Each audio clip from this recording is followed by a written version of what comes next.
Vamos lá.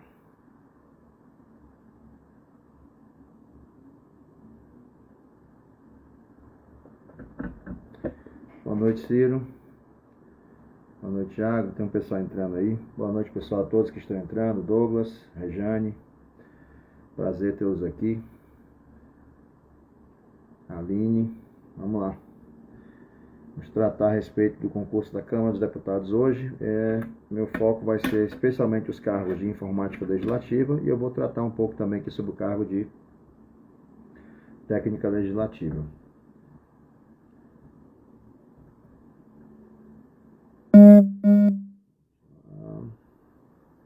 Ok. Boa noite a todos. Boa noite, Nobreto. Boa noite, Rejane. Muito bem, pessoal. Eu sei que todos estão aí, de certa forma, em polvorosa, né, por conta da publicação do edital da Câmara dos Deputados que aconteceu ontem. Era um edital que já era esperado que fosse publicado nesses dias por conta da assinatura do contrato, né? Foi feito há cerca de 10 dias úteis atrás, né? Mais ou menos. 10 dias úteis foi mais ou menos isso. E era de se esperar. Eu já havia comentado, inclusive, isso, né? Já tinha comentado isso com os meus mentorados, né? Já tinha feito uma live que eu tinha feito essa previsão que o edital da Câmara deveria vir ali mais ou menos entre o final do mês de agosto e a primeira semana do mês de setembro. Acabou vindo agora, né? Perto do finalzinho do mês de agosto. E era isso algo previsível. Já havia feito também outra previsão, né, de que a prova ficaria ali para finalzinho de novembro, talvez primeira semana de dezembro. Foi a primeira semana de dezembro, no caso aqui do pessoal de informática legislativa, né? E na segunda semana, o pessoal de técnica legislativa, o pessoal de cargo de consultor. Mas vamos lá. É muito importante que a gente discuta aqui os parâmetros mais relevantes aqui do edital. Eu não pretendo aqui dissecar o edital, então a primeira coisa que eu quero que vocês entendam é o seguinte: é obrigação de qualquer candidato que está imaginando que vai pleitear um bom cargo público estudar o edital, ler o edital com detalhes, né, suas minúcias, seus pormenores.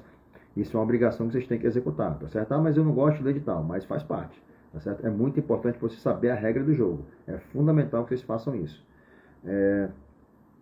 Meu intuito aqui hoje é apresentar algumas percepções minhas a respeito dessa prova, do concurso, né, enfim, em especial da prova, apresentar algumas ideias que eu tenho a respeito de como é que pode ser a distribuição de questões, né, enfim, e também discutir algumas perguntas que foram mandadas para mim. Eu fiz uma caixinha hoje lá no Instagram e meu objetivo aqui também de responder as questões que me foram apresentadas, que certamente são perguntas que são a maioria delas muito pertinentes, né, e que vão ajudar a maioria de vocês aí a satisfazer algumas curiosidades e talvez até dúvidas também mais relevantes que vocês tenham a respeito de como é que vai ser esse concurso, tá bom? Vamos lá, vamos começar a discussão aqui pelo cargo de informática legislativa. Meu público, né, como vocês bem sabem, a maioria deles é do pessoal de TI, então naturalmente eu tenho que atender esse público com a devida deferência. Então, o que acontece aqui no cargo de TI, o que é que nós temos aqui, né? Primeiro, é de se comentar que é um cargo que foi contemplado com uma quantidade de vagas muito grande, né? Nós temos aqui 22 vagas para ampla concorrência, 6 para negros, 2 para PCD, no total de 30 vagas ao todo, né? Com mais 50 de cadastro reserva. Então, aqui é importante dizer o seguinte, pessoal, olha só a importância e a relevância desse concurso. É normal que a Câmara tente esgotar o cadastro reserva dela, tá certo? Isso é um procedimento que ela tem feito ao longo dos seus concursos, então é de se esperar que mais do que esses 30 seja chamado. Não vou dizer se os 80 serão chamados, mas eu diria que uma quantidade bem superior aos 30 é possível que seja chamado. Isso não é uma novidade, né? Para vocês terem uma ideia, o que aconteceu. Ano passado nós tivemos concurso do Senado Federal, se não me engano, acho que era uma vaga só, já chamaram com um número bem grande de aprovados ali, né? Já na primeira leva, e pretendem esgotar todos os aprovados ao longo do próximo ano, acho que até o final do ano que vem eles imaginam, está sendo dito, né, que eles vão chamar todo o restante que foi aprovado. Então eu quero que vocês tenham a mesma visão a respeito da Câmara, né, no que diz respeito a essa questão de fazer uso do cadastro reserva e de realmente esgotar esse cadastro reserva. É uma característica dessas casas legislativas, tá bom? Então esse é o primeiro ponto que eu considero que é relevante que vocês levem em consideração para quem for ser preparado. acho que talvez para qualquer interessado num concurso, né, a primeira coisa que passa pela cabeça da pessoa é a questão da prova, né? Então vamos discutir aqui sobre a prova, tá certo? Eu vou ser bem objetivo nessa live, porque eu quero tratar de alguns assuntos importantes, que as questões que foram me enviadas na caixinha de perguntas, elas vão se debruçar a respeito disso. Então, eu vou ser bem objetivo aqui na passada sobre o edital, tá certo? Então, das provas objetivas, está na página 12 do edital, né? O edital que foi publicado ontem, provas objetivas e da prova discursiva. Então, as provas, né, objetiva e discursiva, elas serão realizadas em todas as capitais do país. Então, isso é importante para quem mora em lugares diferentes de Brasília. Em todas as capitais do país, na data provável de 3 de dezembro de 2023. Então, já temos uma data prevista, nós temos um prazo que não é curto, como já aconteceu em diversos concursos importantes, né? Os concursos que antigamente tinham um prazo de somente 2 meses entre o edital e a prova, que era realmente um prazo ridículo, né? Agora nós temos um prazo um pouquinho maior, não é talvez um prazo, né, também folgado, mas é um prazo razoável, digamos assim, um prazo bem razoável para quem já vem se preparando, para quem vem estudando. E essas provas serão realizadas em 2 turnos, né? Então, nesse dia 3 de dezembro, um domingo, teremos uma prova de manhã, das 8 até as 12, e depois temos uma segunda etapa, né, das 15 até as 19. Vai ser um dia bastante cansativo, inclusive eu recomendo para quem começar a executar simulados, que tentem simular essa condição aqui, porque isso acaba sendo um impeditivo para muita gente, né? Muita gente não consegue aguentar essa maratona de 2 provas no mesmo dia, e o cansaço acaba sendo um fator preponderante, especialmente na segunda prova, na prova da tarde. O cara já fez a prova de manhã, já saiu exausto ali, chega em casa, faz a refeição dele, descansa um pouquinho só para depois fazer a segunda prova. É importante que você tenha costume, né? Ou seja, tenha o hábito de executar isso já em algumas ocasiões, para você chegar na prova já em condições de poder fazer com que essa maratona não seja tão impactante assim sobre você. Não há como dizer que você não vai cansar, tá certo? Isso não tem jeito. Mas você pode tornar esse cansaço administrável, digamos assim. Você pode tornar esse cansaço aceitável e você consegue gerenciar isso melhor se você tiver praticado isso nas condições mais próprias disso, né? Para vocês terem uma ideia, né, eu tenho alguns casos interessantes que eu acompanho aqui na minha mentoria, mas eu tenho um mentorado meu, inclusive ele um mentorado de sucesso, né? Ele foi aprovado em acho que 3 concursos diferentes no ano passado, um deles como primeiro colocado na PGDF, e ele tinha comentado comigo, né, que ele tinha comprado uma cadeira dessas igual de escola, para ele poder treinar, fazer os simulados dele nessa cadeira de escola, para ele estar acostumado com aquela situação ali, né? Não estou dizendo que vocês têm que fazer isso, comprar cadeira de escola, mas levem em consideração que a cadeira que vocês vão fazer, o simulado de vocês, não seja aquela cadeira estupidamente confortável que permita que você consiga executar com tranquilidade essa prova, né? Já que no dia do local de prova vai ser algo totalmente diferente, tá certo? Então, se puder ir, por exemplo, para um local, uma biblioteca, em algum lugar onde tem uma coisa mais próxima, mais parecida com aquilo, seria então mais interessante para você fazer esse simulado, beleza? A respeito de conteúdo eu falo daqui a pouco, né? As provas, já falei aqui a duração delas, né? Está aqui no horário de 8 às 12, depois de 15 até às 19, são 4 horas de manhã mais 4 horas à tarde, né? As provas, a distribuição de assuntos que nós teremos aqui. Aqui é um ponto importante da nossa discussão, né? Vamos lá. Então, para a informática legislativa, o que é que nós temos? São 60 pontos, 60 questões, melhor dizer, não pontos. Então, questões e pontos, na verdade, porque é peso 1 na parte geral, né? Então, são 60 pontos e também 60 questões na parte geral, e mais, na parte específica, nós temos 70 questões, valendo com peso 1,5, tá certo? Então, a parte específica, além de ter mais questões, ela tem um peso maior de pontuação. Então, isso é importante que vocês levem em consideração, porque na hora de fazer as priorizações de vocês, não é que você vai relegar ao ostracismo a parte geral. Se fizer isso, você está eliminado. Você tem que fazer um mínimo ali de 30 questões para poder passar como margem de barreira. Mas na hora de você considerar, especialmente para quem trabalha com ciclo de estudos, né? Para quem for montar o seu ciclo de estudos, considerem que a parte específica tem todo esse caráter de peso maior e também de pontuação maior, tá bom? Isso é muito importante. Então vamos lá. O que aconteceu aqui, né? Eles colocaram aqui língua portuguesa com 12 questões, língua inglesa com 10 questões, constitucional e regimento interno com apenas 6 questões. Isso é importante, por quê? Porque era de se esperar, pelo menos antes do concurso, né, que você tivesse ali regimento interno com uma carga boa de questões. Isso não aconteceu. Do meu ponto de vista, né, pelo conteúdo que está distribuído aqui no edital para constitucional e regimento interno, eu acho que uma divisão racional e razoável de questões seria 4 questões para constitucional, 2 questões para regimento interno. Então, isso significa que regimento interno passou a ser uma matéria não tão relevante assim, considerando o contexto geral da prova. Tá? É uma matéria que você precisa estudar, obviamente, mas ela perdeu muito a sua importância por conta dessa distribuição de pontuação que foi feita aqui.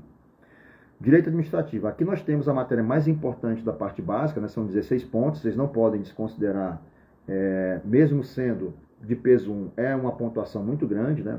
Aliás, é importante considerar também aqui o caso do inglês, né? Inglês é uma matéria que eu venho enfatizando há bastante tempo. Quem já me acompanha aqui de outras jornadas já sabe que eu tenho comentado a respeito disso, né, nas lives que eu tenho feito. Toda vez que eu tenho feito algum comentário sobre prova, sobre edital, como a gente está fazendo hoje aqui, eu tenho considerado que inglês é uma disciplina que você tem que dar toda a prioridade que você conseguir para ela, porque agora, nesse caso em particular, o que é que nós temos?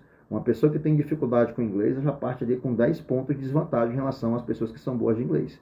Né? Candidatos bons de inglês tendem, portanto, a ter ali uma diferença substancial nessa prova por conta de terem ali uma disciplina com uma quantidade muito boa de pontos e que eles consideram que é fácil para eles conseguirem esses pontos.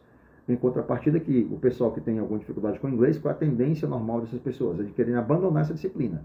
E aqui eu quero tentar convencê-los, né, de que vocês não podem fazer isso. Então, quem tem essa visão de que, inglês eu tenho dificuldade, eu vou deixar para lá, você já está com 10 pontos a menos. Se você não considera que no cômputo geral de pontos, 10 pontos não seja tão relevante, mas considere que para alcançar o mínimo necessário dos 30 pontos da parte básica, para não ser eliminado, esses 10 pontos fazem muita diferença. Então é fundamental que vocês levem em consideração que o estudo de inglês aqui deve ser, portanto, uma prioridade para vocês. Meus mentorados já estão bem alertas no tocante a isso, né? Já passei para eles ferramentas para eles conseguirem melhorar o desempenho deles em inglês. Então é fundamental que vocês se assenhorem dessa ideia e dessa estratégia de fazer com que inglês seja uma matéria, portanto, permanente no ciclo de estudo, no desenvolvimento do estudo de vocês até o dia da prova. Essa é uma matéria que não pode ser, portanto, desprezada em hipótese alguma. Aliás, deixa eu comentar português. Né? Português era de se esperar, né? Há tempos atrás, há algum tempo, né? Que português viesse sempre como sendo a matéria que tem predominância em termos de pontuação na parte básica. Sempre foi assim, mas agora não está mais sendo. Meu palpite, tá certo? É apenas um palpite meu, não tenho informação de ninguém a respeito disso. O que eu considero? A banca FGV ela tem uma característica de que a disciplina língua portuguesa ela tem sido um calcanhar de Aquiles para os candidatos. Então, ela é uma matéria bem difícil, ou seja, em boa parte das provas, resolver questões de língua portuguesa da FGV, para muitos candidatos tem sido quase que um exercício de adivinhação. E considerando isso, o que é que nós temos? Nós temos um cenário em que essa matéria, tendo uma pontuação muito alta, ela acaba fazendo com que o concurso fique quase que inviável, né, de conseguir alcançar os objetivos dele, de conseguir a quantidade de aprovados que se faz necessário para o órgão. Então, acredito que isso é um arranjo interno da própria FGV em diminuir, portanto, já que quem vai fazer as questões não vai diminuir o nível de cobrança, a cobrança de português vai continuar sendo exagerada, né?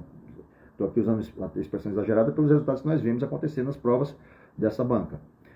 Já que o resultado não vai mudar em termos de desempenho dos candidatos, então o que a gente tem que fazer? Diminuir o peso dela, né? Fazer com que o português tenha um impacto menor para que a gente não prejudique a execução, a viabilidade do concurso. Então, eu imagino que isso, né, como eu falei, uma especulação minha, né, isso pode ter acontecido para que o português tenha, portanto, tido uma redução substancial de suas questões. Normalmente, o português apareceria aqui com 20 questões. Agora está com 12 apenas. Ela não é a primeira disciplina da parte básica, ela é a segunda matéria da parte básica, e nós temos outras bem próximas dela, que é o caso de língua inglesa e também aqui de raciocínio lógico. É outra matéria muito importante desse edital. Qual o problema de raciocínio lógico? É uma matéria que nitidamente ela talvez não seja, não tem um grau de dificuldade de português, né? Porque em várias questões você consegue chegar no resultado, calcular o resultado, chegar nele, e portanto você tem uma garantia ali de que você conseguiu acertar a questão, mas é uma matéria que demanda tempo. Então é uma matéria que você tem que dar também uma prioridade especial, né? Você tem que tratá-la com a devida deferência, para que ela não seja um problema para você no dia da prova. Na verdade, assim, na parte básica que nós temos aqui, temos 3 matérias que são problemáticas em termos de tempo para a maioria dos candidatos, Inglês não é para boa parte, o pessoal que é bom de inglês, mas para a maioria dos candidatos que não é bom de inglês, ela é uma matéria também que demanda muito tempo. Por quê? Porque o cara tem que ficar lendo no texto, voltando, enfim, para poder fazer as deduções de qual seria a resposta correta. Então, temos 3 matérias que consomem muito tempo. Então, é importante que vocês treinem para que vocês consigam aumentar a velocidade de execução de vocês nessas 3 disciplinas. Em particular, eu comento sobre raciocínio lógico, por quê? Porque é uma matéria que, com bastante treino, resolvendo bastante questões, se acostumando com o estilo da banca, você consegue melhorar muito a sua velocidade de execução das questões dessa disciplina. Então, eu recomendo que deem atenção, foco especial em cima desses 3 caras aqui, né, na parte básica, na parte geral, para que vocês não tenham problemas, portanto, no dia da prova. E agora vamos discutir a parte específica. O que eles fizeram aqui nesse edital, na parte específica do cargo de informática legislativa? Dividiram em 3 macro conteúdos, digamos assim, né? O primeiro foi arquitetura de sistema de informação, o segundo, arquitetura de infraestrutura de tecnologia da informação e comunicação, e o terceiro, segurança cibernética da informação. Bom, do meu ponto de vista, ficou muito interessante, por quê? Porque segurança cibernética e da informação é uma matéria que está numa relevância maior do que boa parte das outras disciplinas, né? Ou seja, ela por si só é um macro tema. Me perguntaram hoje, Gleice, você acha que por conta disso, segurança cibernética, segurança da informação, é uma candidata fortíssima a ser tema da discursiva? Honestamente, eu acho que não. Sendo bem sincero, eu sei que essa matéria vai ser muito importante para o concurso, por conta da quantidade de questões que ela vai ter, mas eu não acredito, pelo que eu tenho visto nos últimos concursos da FGV, que ela seja a matéria eleita para ser tema da discursiva. Minhas apostas, né, em termos de discursiva, que vão ficar em cima dos temas que a banca mais tem cobrado mais recentemente, especialmente banco de dados. É uma matéria que a gente nota que ela tem uma predileção muito grande. Isso aconteceu na prova do Senado, os 2 cargos cobraram banco de dados, né? É possível que haja também, talvez, alguma cobrança de ciência de dados e aí realmente desenvolvimento. Essas 3 são apostas mais fortes do que segurança. Porém, aí vamos para a divisão, né? Qual é a divisão que eu aposto de questões aqui dessas 3 grandes matérias? Minha aposta é a seguinte, é que a matéria de arquitetura de sistema de informação vai ter prioridade. Isso, para mim, é ponto pacífico. Não há muito o que discutir. E as outras 2 matérias terão uma pontuação menor do que ela. Agora, quais seriam as possíveis divisões de pontuação que nós poderíamos ter aqui? Eu enxergo 2 como as mais prováveis. Quais são essas 2 divisões? A primeira divisão, que eu acho que talvez seria aqui eu faria 30, 20 e 20. São 70 questões, então seria 30 questões de arquitetura de sistemas de informação, 20 de infraestrutura e 20 de segurança. Mas eu ainda imagino que uma outra hipótese, se o cara quiser realmente privilegiar o conteúdo de arquitetura de sistema de informação, eu colocaria 35, 25, 20, né, e 15. Então, 35, 20 e 15. Beleza? De modo que a soma das outras 2, né, 20 e 15, desse exatamente a da primeira. Ou seja, segurança mais infraestrutura ficaria com a mesma pontuação de sistemas, né, de arquitetura de sistemas. Beleza? Então, essa seria, portanto, as 2 divisões que eu acredito mais prováveis de acontecer no dia da prova. Aí você vai dizer assim, pô, Gleice, então pela sua perspectiva, você está me dizendo que segurança é menos importante dos outros 2. Eu acho que se tiver que decidir das 3, qual que tem menos questões, eu acho que seria segurança. Pela característica da banca, pelo conteúdo que foi colocado aqui. Mas isso não quer dizer que você deve desprezá-la. Pelo contrário, muito pelo contrário. Porque o que acontece? Essa é uma matéria que tende a ter questões que podem ser melhor elaboradas e elas podem se tornar um diferencial muito importante ao seu lado. Né? Podem se tornar, portanto, a matéria que vai decidir o jogo para seu favor. Né? E para que isso aconteça, inclusive, né, se vai ter umas perguntas que vai ser feitas, eu vou gravar curso agora, né? Eu já fiz um pedido lá no trabalho de férias, a partir de segunda-feira, para poder gravar o conteúdo que eu estou devendo do curso de segurança, né, que contempla o restante do que está aqui, e também lançar um curso de segurança especificamente voltado para esse concurso da Câmara dos Deputados. Então, a partir da semana que vem, eu faço o lançamento desse curso para que vocês possam ficar tranquilos no tocante à realização dessa prova. Né? Vou gastar de todas as minhas férias para que esse propósito seja alcançado, beleza? Esse é um compromisso meu com vocês. Agora, vamos lá. Discutindo agora sobre a questão da discursiva. Discursiva, né, mais uma vez, só para a gente fechar aqui a discussão aqui em cima de informática legislativa, eu poder falar um pouco a respeito do outro cargo e depois ir para as perguntas que me fizeram. Eu acho difícil, pessoal, que essa é uma banca, assim, isso é um problema que eu vejo na Fundação Getúlio Vargas. Né? Ela tem demonstrado, nos últimos concursos, porque ela não é uma banca boa de discursiva. Então, ela não tem feito boas questões, não tem conseguido nem fazer o mínimo, que é apresentar um padrão de resposta, para que os candidatos consigam analisar aquilo que eles responderam, comparar com o padrão de resposta, entender por que foi dado uma determinada nota para eles. E isso é um problema para essa banca. Então, assim, cuidado com essa prova discursiva deles, por conta dessa característica da banca. Em contrapartida, o que acontece? Né? A prova discursiva deles, vamos aqui descer um pouco mais, prova discursiva é uma questão de conhecimentos específicos relativos à respectivas atribuição, a ser respondida em até 30 linhas, totalizando 35 pontos. Então, o que a gente consegue entender? É que a pontuação dessa discursiva, em relação a que vocês viram, devem ter visto em outras provas, ela é menor. Então, percentualmente, a quantidade de pontos aqui não é tão grande como já se viu em outros concursos. Não é tão decisivo assim. Mas você não pode desprezar que isso aqui é uma pontuação ainda relevante. São 35 pontos, não pode ser desprezado dentro do contexto que nós temos ali. Seria 105, né? 105 pontos, com mais 60, 165 pontos. Você tem ali ainda uma quantidade de pontos que é bem relevante, ali, bem considerável ainda no total de pontos do concurso inteiro. Né? Então, somando esse cara com 165, dá 200 pontos ao todo. Né? Então, isso aqui ainda tem 17,5% de influência em cima da nota final que o concurso terá. Então, não deixem de considerar esse ponto. Agora, pergunta que me fazem, né? E não fizeram essa pergunta hoje, mas é uma pergunta recorrente que me fazem, inclusive os meus mentorados sempre comentam a respeito disso, né? Gleison, e aí? Que hora que eu começo a fazer simulado? Que hora que eu começo a fazer simulado? Não. Que hora que eu começo a fazer discursiva? Minha recomendação é a seguinte, pessoal. Se você não tem pelo menos 70% do conteúdo da parte específica visto, não faz muito sentido fazer prova discursiva agora. É mais interessante que você consiga vencer pelo menos 70% do conteúdo da parte específica, para depois você começar a fazer simulado e, consequentemente, você começar a fazer, portanto, prova discursiva. Certo? Então, esse é, portanto, ali o limiar que você precisa alcançar para que vocês consigam chegar num ponto em que você consegue responder provas discursivas dessa banca e ter um bom desempenho. Beleza?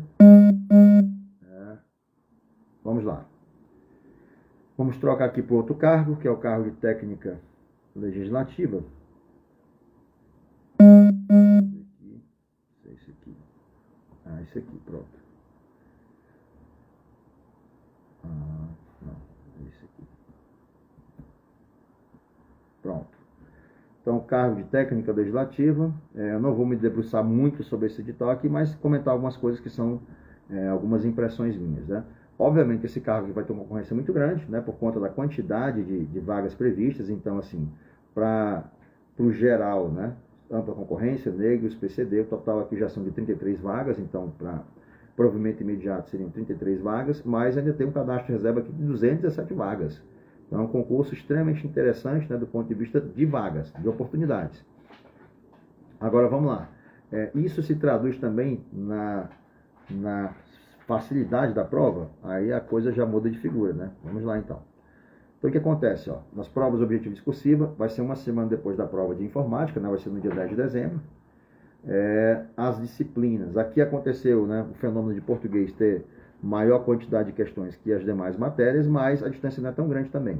Então, português aqui vai ter 15 questões, língua inglesa aqui perde em termos de quantidade de pontos para 5 pontos, apenas 5 pontos, e portanto 5 questões apenas, né? E aí os direitos constitucional e administrativo, 10 pontos cada um, raciocínio lógico e informática e dados, 10 pontos cada um. E aí é importante o seguinte, de vez em quando aparece um mentorado meu de TI, eu tenho mentorado de TI meu, que vão fazer essa prova aqui. Não por conta de sentirem que é uma prova mais fácil, mas por conta pelo menos foi isso que esse mentorado me passou, e eu entendi muito bem a perspectiva dele. Ele é um cara que já está cansado de lidar com TI, né? Já está há alguns anos no serviço público em outro cargo, e ele quer mudar de áreas, e ele achou que lá dentro da Câmara, com esse cargo, ele consegue trabalhar em diversas áreas que seriam mais de gestão, etc. Enfim, ele ficaria mais à vontade para poder ter outras oportunidades dentro do trabalho futuro que ele teria, né? Então, eu entendo muito bem esse tipo de perspectiva. Na parte específica, o que acontece com o cargo de técnica legislativa? Bom, aqui assim, são 70 questões e são 7 disciplinas. Do meu ponto de vista, é muito transparente, né? É muito fácil imaginar que a banca vai dividir de forma igualitária, certo? Então, assim, nas 7 matérias, regimento interno, regimento comum, código de ética, ciência política, administração geral e administração financeira e orçamentária, administração geral e administração pública, mais a administração financeira e orçamentária, esses caras aqui devem ter, portanto, 10 questões cada um, tá certo? Lembrando que aqui a administração geral e financeira e pública, quer dizer, é uma pontuação única apenas, né? Então aqui imagino que são 10 questões divididas para essas duas disciplinas, beleza? Muito bem, então é um concurso que tem uma quantidade, um volume de conteúdo grande. Essas matérias em especial, né, para quem deu uma olhada no edital, administração geral é um conteúdo bem grande, bem extenso.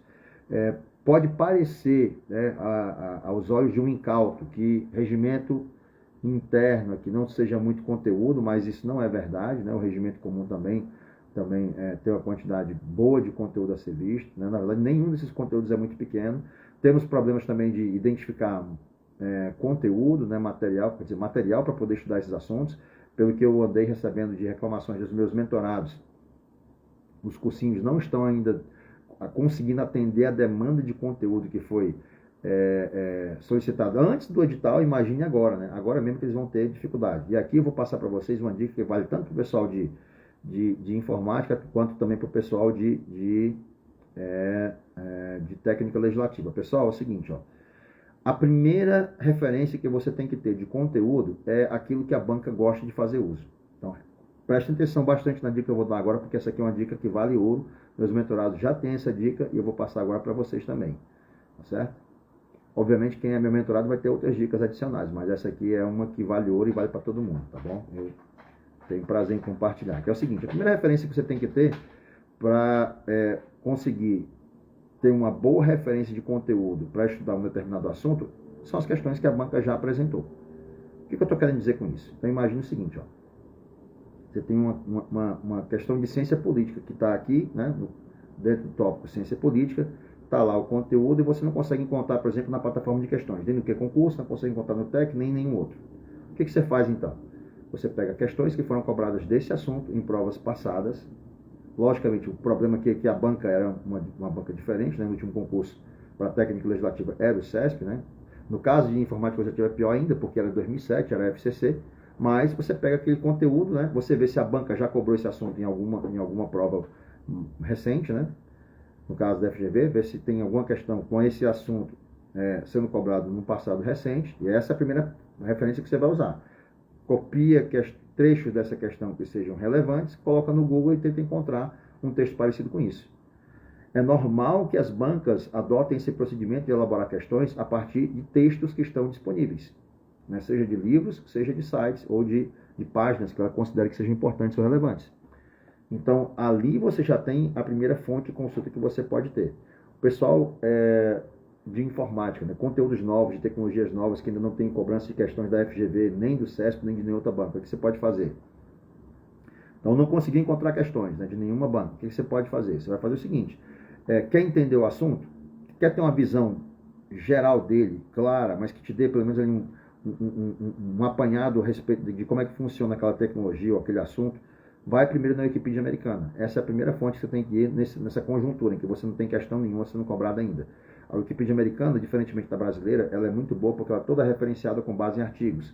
Então você vai ali, você tem um texto que é muito mais confiável e tem chance de aprofundamento. Por quê? Quando você bate o olho ali na Wikipedia americana, que você vê que você tem um assunto sendo apresentado de forma um tanto quanto sumária, um pouco mais concisa, e você quer se aprofundar mais naquilo, você tem as referências para você poder seguir. Você tem os artigos que você pode seguir, que estão lá embaixo, né, para você poder se aprofundar melhor. Então, essa seria a fonte que você iria escavar inicialmente, para depois você fazer um outro procedimento. Qual outro procedimento? Aí é o YouTube, pessoal. A minha recomendação é tentar encontrar no YouTube, seja em português, seja em inglês, algum tipo de vídeo que trate a respeito daquele assunto para complementar a visão que você já teve originalmente a partir da Wikipedia americana. Isso é um procedimento que tende a te colocar num patamar de disputa. Veja que aqui nós estamos lidando com assuntos que não foram cobrados ainda, portanto não se tem nenhuma noção de como é que a banca vai fazer para cobrar aquele assunto ainda. Então o que a gente precisa é, primeiro, ter uma visão geral do assunto. Isso aqui, pessoal, é uma técnica que eu ensino nos meus mentorados, que está no meu curso de técnica da aprovação, que eu chamo de espiral do conhecimento. Sempre que você quer aprender algum assunto, você nunca deve pegar assim, vou pegar esse assunto que eu vou esmiuçar até o final. O normal não é isso. O que você tem que fazer? Estabelecer uma visão preliminar a respeito dele primeiro, né, ter uma visão geral, global a respeito dele, tá, o assunto é esse aqui, ele se encaixa aqui dentro desse contexto. Depois que você conseguiu ter essa visão geral, agora é a hora de aprofundar. E aí, assim, quando a banca tem questões, é mais fácil. Por quê? Porque você sabe, pelos detalhes que ela está cobrando nas questões, qual é o nível de aprofundamento que você tem que seguir. Se ela não tem cobrança, não tem aprofundamentos, então você pode ficar só nessa superficialidade ou por analogia com outros assuntos, vamos supor, a linguagem de programação. Você vê que determinada linguagem, a banca tem um determinado nível de procedimento de exploração daquela linguagem, né? Ela vai até esse ponto aqui, até aqui embaixo, para explorar essa linguagem de programação. Então, se você tem uma outra linguagem sendo cobrada que ainda não foi cobrada em questões, você já sabe que a banca pode ir até aquele nível também nessa outra linguagem. Normalmente, ela não faria isso no começo, né? Numa cobrança inicial, a cobrança deveria ser uma cobrança um tanto quanto mais elementar. E depois, no futuro, em questões subsequentes, ela deveria fazer esse aprofundamento. Mas, enfim, você já sabe quais são os limites que você tem aqui para estabelecer qual é o estudo que você vai executar a respeito daquele negócio, tá bom? Bom, pessoal, vamos lá. Eu vou aqui passar pelas questões que me foram enviadas para que a gente possa discutir aqui aquilo que me foi perguntado. Então, vamos lá. Algumas questões, inclusive, vão cair um pouco naquilo que eu acabei de falar. Isso vai nos ajudar aqui, tá certo? Então, a primeira pergunta que me mandaram foi a seguinte, ó. Estratégia para lidar com matérias de TI de poucas questões. Esse edital está fechado delas. Então, eu acabei de comentar com vocês, né? Então, a estratégia é... Então, resumindo, para que fique bem claro, para que todos tenham um bom entendimento. Primeira coisa é ver as questões que... Se tem poucas questões, foi o que ele falou, tem poucas questões. Então, se tem poucas questões, a primeira coisa que eu vou fazer é o seguinte, vou nas questões. A partir das questões, eu tenho que identificar via Google quais são os materiais que são usados como fonte de referência pela banca para cobrar aquele assunto. Ponto. Consegui resolver assim, está resolvido. Não. Ou são poucas questões que não conseguiram me mostrar ainda qual é a fonte predileta da banca, ou que realmente não existem questões, né? Qualquer um desses dois cenários. Aí você faz aquilo que eu acabei de comentar. Então, primeiro, Wikipedia americana, depois, eventualmente, complementação com vídeos do YouTube, beleza? Esse procedimento aqui seria, portanto, o que eu recomendaria para que vocês fizessem. Segunda questão. Bom dia, professor. Será possível conciliar analista de informática legislativa com consultor? Eu não recomendo. Aliás, eu vou expandir essa pergunta aqui. É possível conciliar câmaras de deputados com data prévia? É possível conciliar câmaras de deputados com o TCDF? Pessoal, eu não recomendo nenhum tipo de química dessa natureza, tá certo? Eu não recomendo. Por que eu não recomendo? Vamos lá, vamos pegar o caso do TCDF aqui. Tem um concurso mais ou menos de mesmo nível de dificuldade, né? De banco importante também, que é o caso do CESP, paga muito bem, etc. Eu estava até comentando com um mentorado meu hoje, né, que já trabalha em Tribunal de Contas, ele estava dizendo, isso é impressionante, como dá para perceber que nitidamente as pessoas vão sair do TCDF e vão migrar para a Câmara, né? Naturalmente, isso já aconteceria por conta das vagas, mas também tem a questão de salarial, né? O ponto de partida aqui da Câmara é maior do que o ponto de partida do TCDF. E aí, esse meu mentorado estava comentando comigo, né? Não, eu sei que o TCDF vai ser no mesmo dia, por isso que eu estou comentando aqui a questão da escolha, né? As pessoas agora vão ter que escolher ou um ou outro. Normalmente as pessoas iam querer fazer o quê? Iam querer fazer uma ou outra, né? Então, o que acontece? Quando a pessoa está ali naquela indecisão, e aí, o que eu vou fazer? Para onde que eu vou migrar, né? A pessoa normalmente usaria que tipo de critério? Usaria um critério que é salário, né? Talvez seja o primeiro que chamar a atenção. Mas, além disso, tem a questão das vagas. A Câmara acaba ganhando inicialmente nesses dois pontos. Segundo que esse mentorado me passou, né, ele até mandou para mim uma tabela recentemente, né, que eu disponibilizei para os meus outros mentorados, né, que mostra ali qual é a progressão de vencimentos dos tribunais de contas, né? E o TCDF, no longo prazo, talvez, num período rápido, né, médio prazo, aliás, ele consegue ganhar rapidamente da Câmara, que vai depois, talvez, até se igualar, mas mais no final da carreira. Então, assim, essa questão salarial, numérica ali, talvez não seja o critério de decisão mais correto, né? Talvez por cara decidir, mas enfim, naturalmente as pessoas vão ser inclinadas por isso aí. Sobre a questão da conciliação, agora eu entendi por que foi o comentário aqui do Beto, né? Por conta de não poder conciliar, porque você mesmo disse, sim, é fato. Mas o que acontece? Vai aparecer o cara que quer fazer o consultor no domingo, né? no dia 10 e o TCDF. Então, essa conciliação aqui, eu não acho ela coerente. Por quê? Porque a quantidade de conteúdo que você vai ter que varrer diferente dos dois lados, ela é muito grande. Não são concursos que se complementam de forma com 80% de conteúdo igual, né? Aqui 80% ou mais de conteúdo igual. Tem uma disparidade de conteúdo bem grande aqui que impede que você consiga fazer, portanto, uma preparação adequada para os dois.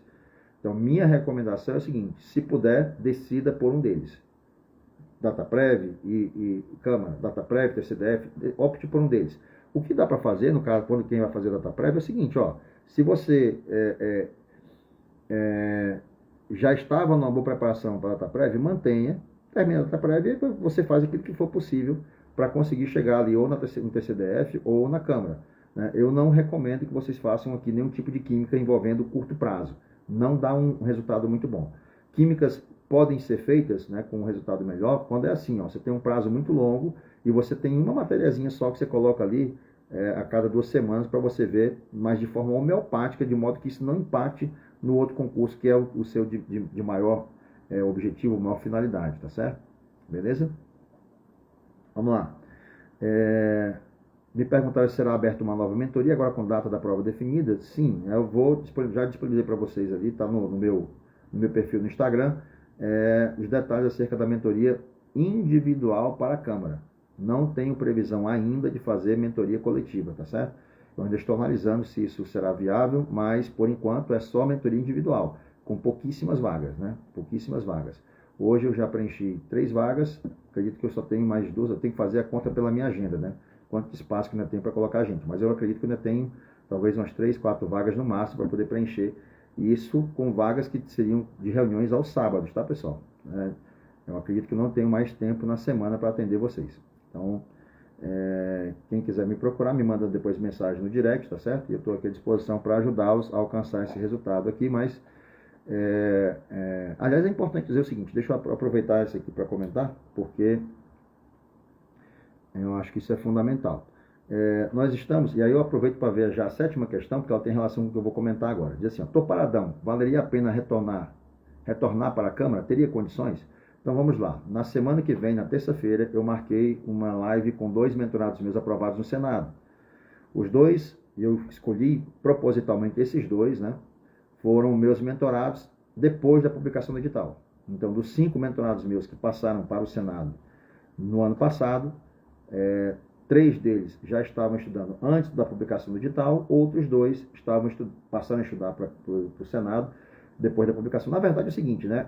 A bem da verdade seriam 3, porque o Matheus, que eu já fiz uma live com ele, né, que está lá no YouTube, no meu canal, ele não estava estudando focado no Senado. Eu tinha colocado algumas matérias do Senado para ele estudar, mas o foco dele era a CGE de Santa Catarina, está lá na live, vocês podem conferir essa informação lá, mas os 2 que eu chamei foram 2 que realmente começaram a mentoria comigo depois da publicação do edital do Senado. Então eu fiz questão de fazer essa live justamente para demonstrar que é viável uma preparação após a publicação do edital com sucesso, né, com aprovação. Porém, obviamente é o seguinte, né, desde que você tenha envolvimento e dedicação para poder buscar o objetivo. Né? Eu sempre faço essa pergunta para os meus mentorados que vão me procurar nesse momento. Dá para ser aprovado isso? Dá, desde que você siga aquilo que eu vou determinar para você fazer. Então, isso aconteceu ano passado, no caso do Gustavo Felic, né, que foi aprovado na CGU, com 2 meses de preparação e nem sendo de TI, passou para o cargo de TI da CGU. Mas ele, né, como eu comentei na live que eu fiz com ele, inclusive, que também está lá no meu canal do YouTube, ele era um cara extremamente disciplinado e que seguiu, eu perguntei isso, né, você está disposto a seguir tudo aquilo que eu determinar? Ele disse, estou disposto, vou fazer o que você disser. E ele fez exatamente assim, e assim foi o resultado que ele teve, né, beleza? Então, a mentoria individual tem vaga, está disponível, mas tem essa condição, pessoal. Tem que estar disposto a fazer aquilo que eu mandar. Tem que estar disposto a pagar o preço, tá certo? Muito bem, vamos lá. Outra pergunta. Teletrabalho, 100% ou híbrido? Quantos fazem? Pode no estágio probatório e morar fora da cidade? Pessoal, vou tentar responder com aquilo que eu obtive de informação de um colega de turma meu lá do IME, que é consultor da Câmara. Perguntei isso para ele hoje e eu vou aqui ler a resposta dele, tá certo? Para ser o mais preciso possível naquilo que ele me respondeu.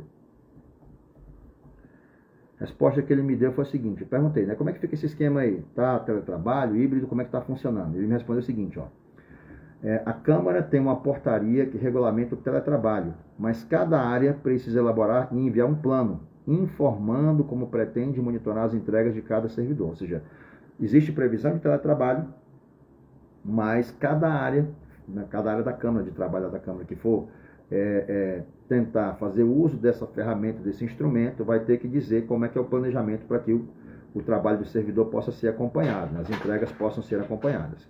Ele complementa aqui, ó, já há umas 5 áreas nesse modelo, mas nenhuma em teletrabalho integral, todas em formato híbrido. E ele fecha dizendo o seguinte, ó, acho que no longo prazo a tendência é que seja todo mundo aderindo a esse híbrido.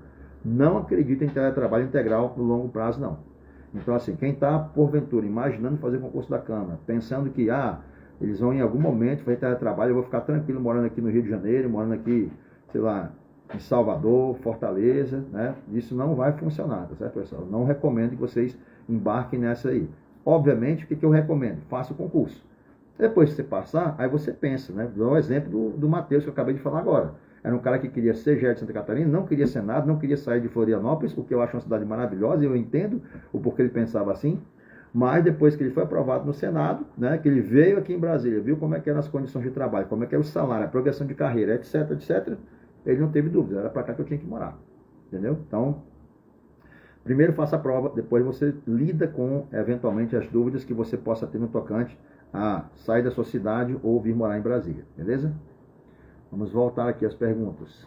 Então, assim, sobre teletrabalho, trabalho híbrido, etc., o que eu posso dizer é isso que o meu amigo de turma, que o Andrade, me falou, né? Trabalho lá tem a previsão do teletrabalho, tem que ter um planejamento apresentado para dizer como é que a coisa vai funcionar. Ele não me falou se que essa informática legislativa está nesse modelo. Eu até acredito que esteja no modelo híbrido, mas é isso aí, é híbrido. Você tem que estar aqui pelo menos alguns dias de semana comparecendo ao trabalho, tá bom? Me perguntaram também aqui, quinta questão que foi enviada para mim foi a seguinte: você vai lançar algum curso para essa prova? Eu já comentei aqui rapidamente, né, mas é só confirmando, eu vou lançar tanto a parte de redes, tudo que tem no edital de redes eu vou contemplar num curso, tudo que tem no edital de segurança eu vou contemplar no curso. Isso porque, se vocês perceberem, tem partes de segurança que estão também na parte infra, e eu vou contemplar isso também, tá certo? Então, todos os conteúdos que estão previstos no edital, que sejam de redes e de segurança, serão objeto de curso que eu irei lançar nos próximos dias. Como eu falei para vocês, minha previsão é de que nas próximas 2 semanas esses 2 cursos sejam lançados, e aí vocês terão tempo suficiente. Não vou lançar curso que não tenha condição de ser executado, tá bom? Pode ficar tranquilo no tocante quanto a isso. Inclusive, esses cursos já está, inclusive, com o material pronto, né? Só falta gravar. Vou gravar, já começar a gravação agora esse final de semana, das 27002 e 27001, certo? Novas, né? As novas normas. Não está explícito no edital qual é das normas que eles vão cobrar, se é a antiga, 2013, ou a nova. Então, mas, enfim, como vários editais da FGV, inclusive alguns recentes, né? Vem cobrando a versão nova, eu ficaria atento, né? No tocante à possibilidade de cobrança da versão nova, especialmente por conta da 27002, que é uma norma bem diferente da norma antiga, de 2013. Né? Tem algumas diferenças lá de conteúdo que são bem relevantes, que devem ser consideradas por vocês. Sexta questão: com tantos assuntos, quais merecem mais atenção e estudo? Pessoal, assim, já passei por isso aqui de um modo bem pincelado, né? Mas em termos assim, o pessoal da informática legislativa, obviamente, você tem que dar uma prioridade forte ali em cima do direito administrativo, por conta da quantidade de questões. Né? Já fiz a minha ênfase também em cima de informática, fiz minha ênfase de informática, não, de inglês, né? Fiz minha ênfase também em cima de raciocínio lógico. São assuntos que na parte geral não podem ser desprezados, têm que ser tratados com a devida prioridade. E na parte específica, meu ponto de vista é de que aquela distribuição de pontos pode orientar o estudo de vocês. Ou seja, primeiro sistemas, depois ou empatado ali em infraestrutura com segurança, ou um pouquinho mais de prioridade para infraestrutura e depois segurança. Né? Esse seria, portanto, a distribuição aqui que eu faria para dosar a montagem dos meus ciclos de estudo, se eu estivesse no lugar de vocês. E é assim que eu vou proceder com os meus mentorados. Né? Então, a minha organização, meu planejamento daqui até a prova vai ser sempre considerando esse trabalho que eu acabei de escrever para vocês, tá certo? A última pergunta eu já falei sobre ela, que é aquela, né, de se dá para retornar. Dá para retornar nessas condições que eu falei, e aqui eu quero que vocês considerem um ponto importante, pessoal. Tem muita gente no mercado oferecendo mentoria, muita mesmo. Eu tenho recebido por dia do Instagram uma série de propagandas de coisas absurdas. Né? Vocês já devem ter visto, inclusive, aí alguém falando de que é possível ser aprovado sem estudar nada. Né? Tem isso, é um negócio impressionante. E tem gente que cai no conto do vigário desse aí. Assim como tem gente que eu já recebi, postei recentemente, semana passada, né? Uma propaganda que o cara dizia o seguinte, que dá para você ser aprovado estudando apenas 20% do conteúdo. Pessoal, isso é conversa fiada, certo? Minha mentoria, ela é baseada em trabalho. Quem já foi meu mentorado, quem é meu mentorado, quem já teve contato com a minha mentoria, sabe que é baseada em trabalho. Que não tem como você conseguir uma aprovação sem se dedicar, sem se esforçar, sem trabalhar. Tem que trabalhar, tem que estudar, tá certo? Agora, aqui comigo você vai aprender a estudar corretamente, né? Vai ter um caminho muito mais curto a ser feito, porque você sabe qual é o caminho a ser seguido, o caminho a ser trilhado. E eu vou determinar que caminho é esse, né? O caso, por exemplo, lá do Gustavo, que não era de TI, ele conseguiu a aprovação e não foi o último, né? Esteve longe de ser o último, né? Passou em 50 e poucos, eram 80, né? E ele conseguiu isso porque ele estabelecia o caminho que seria o caminho ótimo para ele. Então é muito importante que vocês tenham visão disso aqui, tá bom? De qual é o caminho que vai permitir, qual é a estratégia que vai permitir que vocês tenham o caminho mais interessante a ser seguido para poder chegar no processo de preparação, ao final do processo de preparação, com o melhor rendimento possível. Tá bom, pessoal? Deixa eu ver aqui, acho que teve mais alguma questão que foi passada aqui. Vamos lá. Aqui, ó. Beto Araújo.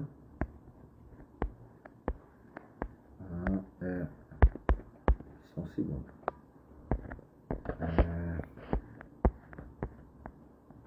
Professor, você faria mentoria para quem vai estudar para a técnica legislativa? Sim, eu já tenho mentorados que estão estudando para esse concurso, tá certo? Tipo, eles estudar algum tempo, acredito que retornar agora para a Câmara não seria tão efetivo. Bom, acho que eu acabei de responder essa pergunta, né?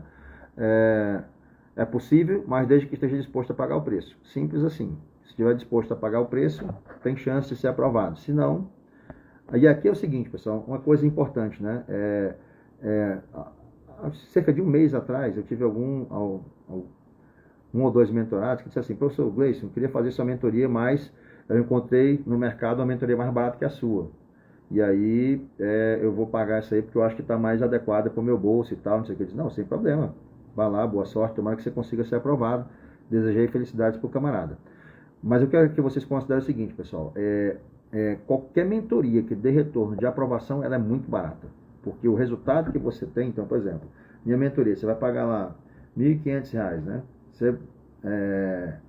Quanto que é isso comparado à quantidade de salários que você vai receber ao longo da vida, né? Considerando que você já receberia isso a partir do ano que vem, né? O retorno é gigantesco e é eterno, né? Então é ínfimo o investimento que você faz. Para vocês terem ideia, né? Isso vai acontecer quando chegar a época dos recursos. Se a prova discursiva vier sobre segurança, o valor de um recurso para esse tipo de prova é R$900. Então, só com o recurso você já banca mais da metade do valor que você pagaria da mentoria. Né? Então, assim, uma mentoria que dá retorno, não estou falando só da minha, qualquer outra mentoria que dê retorno, que aprove, ela é muito barata. Muito barata.